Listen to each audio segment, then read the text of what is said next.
everybody, and welcome to Memphis, Tennessee. It is December 19th, almost Christmas. Merry Christmas to all. Anyway, this is a video about a Ryobi Backpack Blower that I use all the time. I've noticed that the power's been low on the output lately, and I got some time today to look at it, which didn't take very long to find the problem. You see this air plenum here, which is like a accordion, I guess. It allows movement from the front to the back.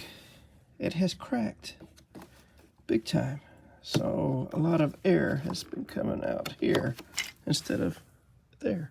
I have found the replacement part. It's like $14, which is no big deal to replace. A few minutes. So if yours is lacking some airflow and the motor is working good, you might just want to check right here to see if yours is okay. This is 3 years old, and I guess it just goes over time. Just plastic, cheap plastic, which is okay, I guess. Anyway, it's a good blower overall. That's the only problem I have right now.